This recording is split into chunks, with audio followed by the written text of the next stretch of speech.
अंकिता को सहानुभूति नहीं, अपराधियों को सजा दो। वो अपने पैरों पर खड़े होना चाहती थी, अपने गरीब माता पिता का सहारा बनना चाहती थी। वो खुद को साबित करना चाहती थी, वो सक्षम बनना चाहती थी, पर उसको ऐसा नहीं करने दिया गया। एक बार फिर उसको लड़की होने की सजा मिली। आज भी कोई भी लड़की बाहर सुरक्षित नहीं है। 18 सितंबर 2022 की रात को 19 साल की अंकिता को 3 दरिंदों ने नहर में धक्का देकर मौत के घाट उतार दिया और फिर रची एक साजिश, जिसके चलते अपराधी हत्या को आत्महत्या साबित करके बचना चाहते थे, पर उनके मंसूबे पूरे नहीं हुए।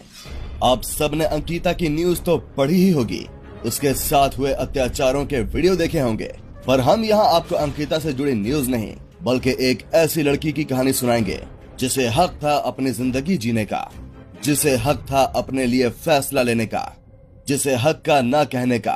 किसी को कोई हक नहीं था उसकी हत्या करने का, किसी को कोई हक नहीं था उसके साथ दुर्व्यवहार करने का। इस वीडियो को देखने के बाद आप सोचने के लिए मजबूर हो जाएंगे कि बस अब और नहीं। आपका मन कहेगा कि अब सोच बदलनी चाहिए, अब किसी अंकिता की बलि नहीं चढ़नी चाहिए। ये वीडियो हर उस इंसान के लिए है जो महिला को केवल महिला नहीं बल्कि एक इंसान मानता है। तो शुरुआत करते हैं उस समय से जब अंकिता अपने माता पिता का सहारा बनने के लिए नौकरी करना चाहती थी। अंकिता उत्तराखंड की पौड़ी जिले के श्रीकोट की रहने वाली थी। हालांकि वो एक गरीब घर में पैदा हुई, पर पढ़ने में वो बहुत अच्छी थी। 12वीं में 88% अंकों के साथ उसने अपने स्कूल में टॉप किया था। वो उच्च शिक्षा के लिए दाखिला ले सकती थी और उसके घर के हालात इतने अच्छे नहीं थे कि वो सिर्फ अपने बारे में सोचती। उसके पिता किसान हैं और वो उनका सहारा बनना चाहती थी। इसीलिए उसने किसी तरह होटल मैनेजमेंट के लिए फीस का जुगाड़ किया और होटल मैनेजमेंट में 1 साल का डिप्लोमा कर लिया, क्योंकि इससे उसे होटल इंडस्ट्री में आसानी से नौकरी मिल सकती थी। और वही हुआ। महज 19 साल की उम्र में अंकिता को एक होटल में नौकरी मिल गई, पर उसे क्या पता था कि जिस नौकरी के भरोसे वो अपने पिता का सहारा बनना चाहती है, वही नौकरी उसकी जान ले लेगी। क्या उसे अपने पिता का सहारा बनने की सजा मिली? एक 19 साल की लड़की, सिर्फ 19 साल की, एक अल्हड़ सी मासूम सी लड़की, जिसने इतनी कम उम्र में भी परिपक्वता की थी कि वो अपने पिता का सहारा बनना चाहती थी, जिसे अपने पांव पर खड़े हो पाने की खुशी थी, जिसके जिंदगी को लेकर बहुत सपने थे, बहुत आशाएं थी, बहुत एनर्जी थी कुछ करने की। पर क्या हुआ उसके साथ? बस कुछ ही दिनों के बाद उसकी हत्या कर दी जाती है, सिर्फ इसीलिए क्योंकि उसने मालिक के गलत इरादे का विद्रोह किया। क्या उसे हक नहीं था गलत काम के लिए मना करने का? कुछ लोग अंकिता की जान देने को भी सही ठहरा रहे हैं और उसके मरने के बाद उसे शाबाशी दे रहे हैं। कहते हैं दाद देनी होगी उस बेटी की कि उसने जान दे दी, पर बिकी नहीं। कुछ तो यहाँ तक कह रहे हैं कि वो लड़की महत्वाकांक्षी थी, उसे ऐसी जगह नौकरी नहीं करनी चाहिए थी। कैसी मानसिकता है हमारी? महत्वाकांक्षी होना गलत क्यों है? और जान नहीं दी है उसने, उसकी हत्या हुई है, और वो भी बड़ी खतरनाक प्लानिंग के साथ। आरोपियों को सजा मिलनी चाहिए और कड़ी सजा मिलनी चाहिए। सोचिए, एक लड़की बड़े अरमानों के साथ नौकरी ज्वाइन करती है, वो अपनी पहली सैलरी भी नहीं ले पाती और कुछ लोगों की हैवानियत का शिकार हो जाती है। 3 सितंबर 2022 को अंकिता ऋषिकेश के पास ही वंत्रा नाम के एक रिजॉर्ट में रिसेप्शनिस्ट के पद पर ज्वाइन करती है और 18 सितंबर 2022 को उसकी हत्या हो जाती है और किसी को कुछ पता भी नहीं चलता। हत्या के 5 दिन बाद यानी 23 सितंबर को पता चलता है कि हत्यारा और कोई नहीं बल्कि रिजॉर्ट का मालिक पुलकित आर्य और उसके साथी हैं और उन्हें गिरफ्तार कर लिया जाता है। उसके बाद आरोपियों की निशानदेही पर 24 सितंबर 2022 को नहर से अंकिता की लाश निकाली जाती है। कमाल की बात तो ये है कि अंकिता के पिता लाचार होकर बेटी की गुमशुदगी की रिपोर्ट अपने गांव के राजस्व कर्मचारी को लिखवाते हैं, पर उनकी रिपोर्ट तक नहीं लिखी जाती। इस जघन्य अपराध का पर्दाफाश करने में अंकिता के एक दोस्त पुष्पदीप की बड़ी भूमिका रही, नहीं तो शायद हत्यारे पकड़े भी न जाते। अंकिता का एक दोस्त था जो अंकिता के साथ इस दौरान संपर्क में था। अंकिता ने आरोपी पुलकित आर्य की काली करतूतों की कुछ सच्चाई अपने दोस्त को बताई थी और वो नौकरी छोड़ना चाहती थी। अंकिता के जिस दिन हत्या हुई थी उस दिन भी उसने अपने दोस्त से बात की थी और कहा था कि वो रात को उसे कॉल करेगी, पर उसी रात रिजॉर्ट के मालिक ने 2 अन्य कर्मचारियों के साथ मिलकर अंकिता को मौत के घाट उतार दिया। और हत्या को आत्महत्या साबित करने के लिए एक खेल रचा। और पुलकित आर्य ने ये खेल कैसे रचा, आपको बताते हैं।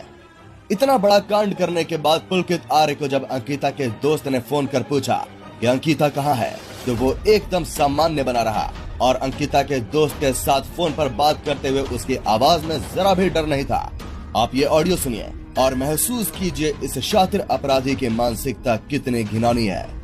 ऑडियो पुलकित और अंकिता के दोस्त पुष्प की आवाज। मेरा फोन, उसका फोन स्विच ऑफ हो गया था, बैटरी डाउन हो गई थी उसकी, उसे तुमसे बात करनी थी। जब मैंने आपको फोन किया था ना 9 बजे। हाँ, जब मैंने आपको लास्ट टाइम पे फोन किया था, हाँ जी। तो उस टाइम पे वो मेरे साथ ही थी और उसने मेरे से मेरा फोन लिया और उसके बाद फिर मैंने उसे कहा कि फोन दे दे। उसने कहा कि मैं आपको मॉर्निंग में दे दूंगी फोन। और आपने दे दिया? भाई मेरे फोन में मुझे रात में क्या करना था फोन का? अच्छा जी, ठीक है, चलो कोई बात नहीं। रात में मुझे फोन का क्या करना था? मेरा फोन तो उसी के पास था रात को? हाँ। तो मेरे को तो फोन तो नहीं किया उन्होंने। क्या? मेरे को फोन नहीं किया फिर भी। अच्छा। उल्टा मैंने 3 बार किया, उन्होंने उठाया नहीं। फिर ऐसा कैसे हो सकता है बताइए? भाई देखो तुम्हारी क्या बात। अगर आपका फोन उनके पास है और मैं 3 बार रात को कॉल कर रहा हूँ तो मेरे फोन पे भी किया आपने? हाँ, आपके फोन पे। तो मेरा फोन भी घंटी बजी? हाँ जी। और मेरा फोन घंटी बजी और मेरा फोन भी नहीं उठाया? नहीं, मैं वही कह रहा हूँ। ये रात की बात है, कोई 10:30 कितने बजे? 10 साढ़े 10 बजे की बात है। 10:30 बजे तो हम लोग सो रहे थे हमारे रिसोर्ट में। अच्छा, देखिए जब आप बाहर थे ना, हाँ, तब मेरी लास्ट टाइम बात हुई थी। उसके बाद आके सिर्फ आपका फोन आया था मुझे। अच्छा। उसके बाद से उनका फोन बंद है और अभी तक बंद ही है। तो मैं वही तो कह रहा हूँ ना, मैं तो उसके बाद सीधा वहाँ आया रिसोर्ट में और मैंने रिसोर्ट में अपना वहीं रुका। हाँ। सुबह सुबह निकला मैं रिसोर्ट से 6 बजे करीब। अभी आपका फोन मिला? नहीं मिला अभी तक? ना, अभी नहीं मिला फोन मेरा। नहीं मिला ना। तो आप अपने फोन को सर्च कीजिए ना। अरे भाई मैंने सुबह सुबह उसको सौरभ को भेजा दो ना अपने फोन को सर्च करने के लिए। मैंने सौरभ को बोला, मैंने कहा भास्कर को बोला, मैंने कहा सौरभ ऐसा है, वो अंकिता के रूम में मेरा फोन पड़ा हुआ है, उसे नॉक करके जो है ना मेरा फोन उठा करके चार्जिंग पे लगा दे। मैं अभी थोड़ी देर में पहुंच रहा हूँ रिसोर्ट में। तो उसने मेरे को बोला कि भैया, उसने सौरभ को भेजा, उसने बोला भैया वो तो रूम में नहीं है। मैंने कहा अच्छा। और उसका सामान वगैरह कह रहा हूँ, सामान सब रखा है उसका। अच्छा, सीसीटीवी तो होंगे ना प्रॉपर्टी के? हाँ, चेक तो करता हूँ मैं सीसीटीवी क्या है, क्या चल रहे हैं, क्या है, क्या स्थिति है। नहीं चलते तो होंगे, ऐसा थोड़ी ना कि नहीं चलते होंगे। सीसीटीवी ऐसा चलते है, होंगे। देखो पुष्प, हाँ जी, हाँ जी, बोलिए। मेरे साथ ना, मैं आपसे ज्यादा जिम्मेदार व्यक्ति हूँ, समझ रहे हैं आप? मुझे ना मतलब क्या बोलते हैं, ये सब सिनेरियो ना मुझे कचोट रहा है। मतलब मुझे समझ में बात नहीं आ रही कि क्या आपके साथ तो नहीं है वो। मुझे सच सच बात ये बताइए सर। ऐसा होता तो मुझे आपको कॉल करने की क्या जरूरत थी, बताइए? कहीं उसके घर वालों के सामने कोई ऐसा सिनेरियो क्रिएट करने के लिए कोई आपकी और उसकी बात होगी, नहीं चलो मैं चलती हूँ। नहीं सर, कैसी बातें कर रहे हैं आप? मैं अपने घर पे हूँ, मेरी लोकेशन देखिए आप। और इतनी जल्दी पॉसिबल नहीं हो सकता, यहाँ से 13-14 घंटे की जर्नी है। कल वो क्या बोलते हैं, कल शाम को भी वो यूं बोल रही थी कि मैं जा रही हूँ यहाँ से। हाँ, वो तो मेरे को बोला था उन्होंने कि मैं थोड़ा ऐसे परेशान हूँ। मेरे को बोला उसने कि मैं जा रही हूँ यहाँ से। मैंने कहा तू कहाँ जाएगी? कह रही मेरे को कुछ पता नहीं है मैं कहाँ जाऊंगी, लेकिन मैं कहीं भी चलते जाऊँ। मैंने कहा क्या दिक्कत आ रही है बता मेरे को। बस कुछ माइंड अपसेट था, इसीलिए मैंने आपको इन्फॉर्म किया था रात को। मैंने कहा यार देखो, ये हम यहाँ व्यापार करने के लिए बैठे हैं, बिजनेस करने के लिए बैठे हैं, ना तो वो मेरी कोई रिलेटिव है, ना मेरा उसके साथ में कोई आगे भविष्य में कोई फ्यूचर है। ठीक है, मैं उसको अपॉइंट किया इसलिए कि ताकि वो यहाँ पर 2 अच्छे काम कर सके। तो वो काम तो खैर क्या ही कर रही है, ऊपर से मेरे को डिस्ट्रक्शन बहुत ज्यादा दे रही है। क्या डिस्टर्बेंस बहुत ज्यादा है। क्या डिस्टर्बेंस मतलब? अरे डिस्टर्बेंस मतलब जितनी उससे हमारी अपेक्षाएं हैं कि वो जिस तरीके से वो काम कर लेती है, वो उतना कुछ भी नहीं। 24 घंटे उसका मन खराब रहता है, 24 घंटे उसका मूड खराब रहता है।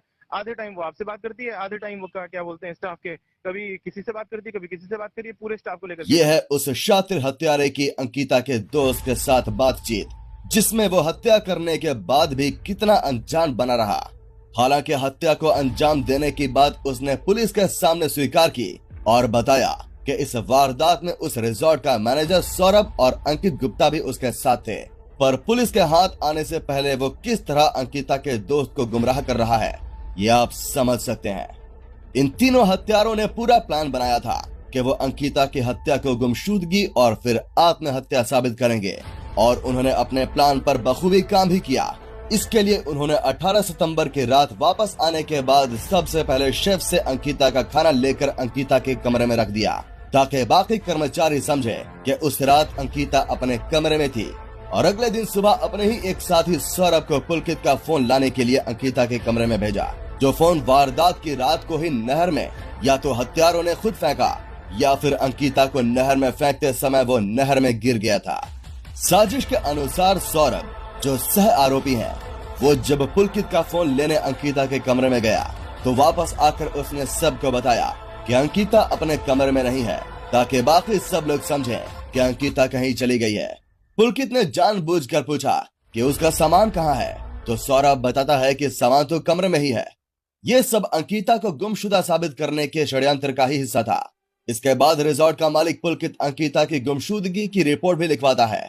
वो सब अंकिता की हत्या को आत्महत्या साबित करने में शायद कामयाब भी हो जाते, पर बीच में अंकिता का दोस्त आ गया और कहानी ने एक नया मोड़ लिया।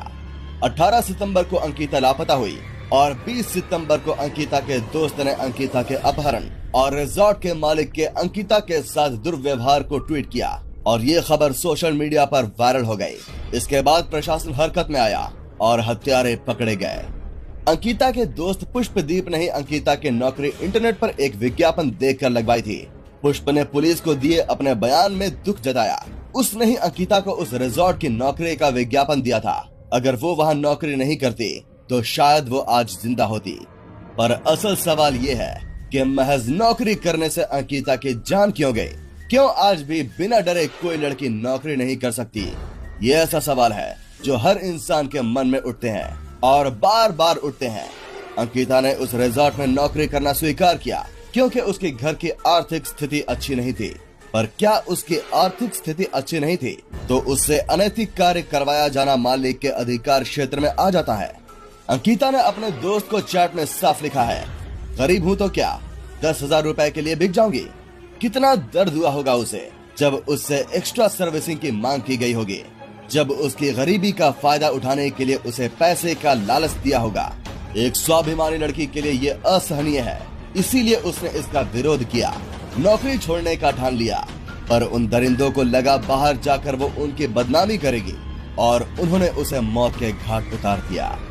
उन दरिंदों ने अपने बयान में ये बात कही है कि वो अपने दोस्त के पास रिजॉर्ट की बदनामी कर रही थी। क्या उनकी काली करतूतों का पर्दाफाश करना गलत था? क्या अंकिता को उनके आगे घुटने टेक देना चाहिए थे? अंकिता के पिता लाचार होकर बेटी की गुमशुदगी की रिपोर्ट लिखवाने के लिए एक थाने से दूसरे थाने भटकते रहे, अपनी बेटी को ढूंढने की गुहार लगाते रहे। पर हमारी कानून व्यवस्था में किसी इंसान से ज्यादा जरूरी कागजी कार्रवाई है। किसको दोष दें? कौन है सुनने वाला? आज अंकिता के पिता अपनी सूनी आंखों में बस एक ही सवाल लिए भटक रहे हैं कि उनकी बेटी का क्या कसूर था? क्या स्वाभिमानी होना उसका कसूर था? क्या चंद पैसों के लिए अपना सौदा करना उसका कसूर था? या लड़की होना उसका कसूर था? कौन देगा इन सवालों के जवाब?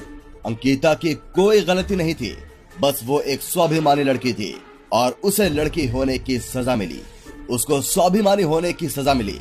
पर ऐसे हालातों में कैसे कोई लड़की अपने वजूद को तलाश पाएगी जब उसे हर जगह अपने लिए खतरा महसूस होगा? हम आप क्या कर रहे हैं? हम कब जागेंगे? समाज कब एक महिला को केवल एक महिला न समझकर एक इंसान समझने लगेगा?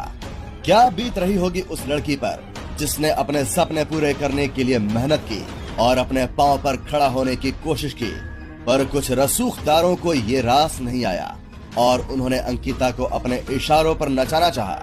जब वो नहीं नाची तो उससे जीने का हक ही छीन लिया। आखिर क्यों? कानून अपना काम कर रहा है, सबूत अपना काम करेंगे, राजनीति अपना काम कर रही है, पर खोया किसने? जान किसकी गई? किसका घर सूना हो गया? किसके दिल में एक टीस रह गई? इसकी भरपाई कौन करेगा? क्या अंकिता वापस आ सकती है? क्या समाज और कानून लड़कियों को डर से आजादी दिला सकता है, या लड़कियों के साथ हमेशा ही किसी न किसी रूप में अन्याय होता रहेगा?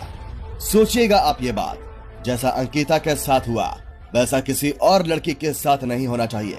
ऐसा कुछ करें, ऐसा कोई कानून हो जो लड़की को सुरक्षा दे, जो न्याय दे, न केवल सहानुभूति दे।